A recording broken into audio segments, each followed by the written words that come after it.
김여주 의장은 좀 악연이 있지 않습니까? 어떻게 좀 정식으로 사과하셨습니까? 그때 좀 만나서? 사과가 아니고요. 사실은요. 아니, 좀 잘못하셨잖아요. 어쨌든. 그것도 풀어놓고 들어보면요. 내가 언제 기회를 주시면 억울합니까? 억울하세요. 시간 오늘 좀, 네, 그 이야기 좀 해주세요. 그건 이렇게 됐습니다. 저는 네. 확신했거든요. 네. 문제는 거기에 있습니다. 그때 이해창 총재에게 그러니까 네, 20만 불 예, 줬다고. 전달했다. 네. 김여주 의장이. 이게 이제 네. 예, 청와대에서부터 나온 네. 얘기였습니다. 네네. 그러니까 청와대가 절대로 거짓된 정보를 줄 수 없는 거다. 그 당시 청와대는 DJ 정부가요. 그렇죠. 네. 내정 정보였죠. 네. 그런데 청와대 비서관이 준 거죠? 그렇죠. 예. 그거를 제가 안 믿을 이유가 없지 않습니까? 네. 저는 확신을 했죠. 야. 그래서 이건 사실이다.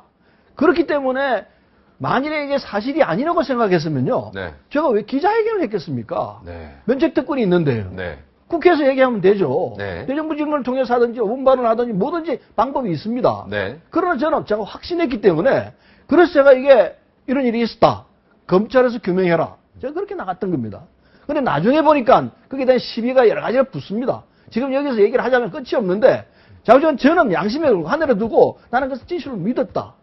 이게 답입니다. 그때 감옥 가셨죠? 감옥 가기는 왜 감옥을 감옥 안 갔습니까? 재판 받고 재판을 받았죠. 집행유예 3년 받은 건가요, 그냥? 1심에서요. 네. 벌금 400만 원을 받았습니다. 네. 근데 1심 재판장께서 말씀을 하시기를 네. 자신이 재판을 해보니까 증인들이 막 거짓말하고 그러는데 벌금 400만 원입니다. 네. 항소하십시오 그러더라고. 선고하면서요. 네. 그거 아주 이례적인 일 아닙니까? 깎아줄 겁니다, 이런. 아니 그 깎아줄 거가 아니고 항소하십시오. 자신은 무죄를 주고 싶은데 무죄를 줄 수 있는 상황이 못 되고 그렇게 항소해서 그렇게 해 나가십시오. 네. 이런 주문이었습니다. 네. 1심 재판장이 재판을 아주 오랫동안 했습니다. 저희들 다 불러가 다 들어봤습니다. 1심 재판장이 상황을 제일 잘 알고 있어요. 당연하죠. 뭐 검찰이 3년 구형을 했습니다. 근데 벌금 400만 원을 때렸다는 것은 검찰과 완전 다른 입장이에요.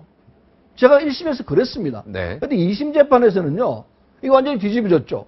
뭐 1심보다 훨씬 더 많은 형량, 징역 1년에 집행유예. 징역 1년 반에 1년 6개월에 집행유예 3년 이렇게 때렸습니다. 저는 어안이 벙벙했어요. 무슨 이런 재판이 있냐. 근데 재밌는 것은요, 그 재판장이 제가 호남 출신인 줄을 알고 있었어요. 무슨 말입니까? 뭐 호남 출신이면 죄를 더 준다는 얘기입니까? 아니, 그게 이제 재판장께서 얼마나 이걸 정확히 보지 않았느냐 하는 얘기입니다. 네. 저는 마산고등학교 출신입니다. 네. 그런데 이 재판 누가 봐도 재판을 하게 한 번만 해도 그럼요. 경상도 말씨가 확 나오는데 뭐 어떻게 그러니까 호남인 걸 왜 어떻게 그걸 제가 아느냐면요. 제 뒤에 이었던 제 친구가 재판을 했습니다. 제가 선고를 하고 난 뒤에 네. 바로 이어서 재판을 했는데 그 양반이 물어보기를 이렇게 물어봤어요. 서른 의원하고 친구냐고 한평고등학교 나왔어요? 이렇게 물어봤어요. 그렇지. 네. 그 친구가 와가지고 야 네가 막 한평고등학교 나온 줄 알고 있더라. 고등학교 동창인 줄 알고. 예, 그렇죠. 상황이 그렇게 된 정말 지나간 얘기니까 지금 해봐야 소용이 없는 이야기고. 그럼 어쨌든 그때 경상도 사람이었다라는 거 알았으면 재판장이 그렇게 재판 선고를 안 했을 거다. 혼자 지금 짐작하고 아니, 그건 있다는 아니에요. 얘기죠. 그건 아니고요. 그건 아닙니까? 애단이 있었어요. 네. 왜 애단이 있었느냐 하면은 재판장, 참 인간이 희한한 건데 재판장의 아우를 제가 참 잘 알았어요. 아, 동생을. 친동생을. 친동생. 2심 재판장의 2심 동생을. 재판장. 네. 2심 재판장 동생은 저를 아주 좋아했어요. 네. 그분이 태는데, 네. 교수님이세요. 태는데, 저하고 친해졌었어요. 네.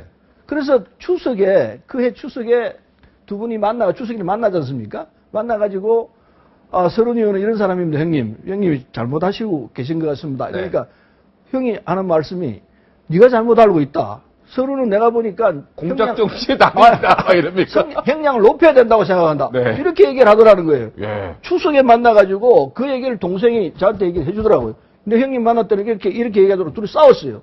밥도 안 먹고 갔다 그러고. 근데 재판을 하기는 연말에 했습니다. 선고하기는. 추석에 그런 말을 했는데 설마 난 그렇게 할까 생각했습니다. 연말도 진짜 그렇게 1년 반에 징역 3년 딱 얘기를 하더라고요. 하여튼 네. 고생을 하셨는데 했었습니다. 근데 어쨌든 지나간 얘기 더 할 필요가 아니 없고. 근데 윤여준 의장 얘기를 해야 돼. 윤여준- 사과는 해야죠. 윤여준 의원하고 암상했잖아요. 사실은 제가 참 얘기하고 싶어요. 네. 참 얘기하고 싶은데 뭐라고요? 또 여기서 얘기를 하면은 네. 안 좋을 것 같으니까. 아니, 어떤 얘기를 하고 윤여준 의원은 저 선배가 되는 셈입니다. 결국은 네. 당을 같이 하려고 했으니까요. 연배도 저보다 훨씬 많죠. 네. 그래서 선배님 터놓고 같이 술 한잔 합시다. 정치라는 것은 이렇게 서로 이 원수처럼 싸우다가도 또 이렇게 동지가 되지 않습니까? 그때 죄송했습니다. 죄송하다는 얘기는 했죠. 이미 했고. 왜 죄송하냐? 어쨌든 갈등을 이렇게 하는 게 장본인이 나니까 네. 내가 옳든 너가 옳든 이게 문제가 아니고 갈등을 일으킨 문제를 제기한 문제 제기 측에 내가 있으니까 그 점 내가 죄송합니다. 그 뜻입니다.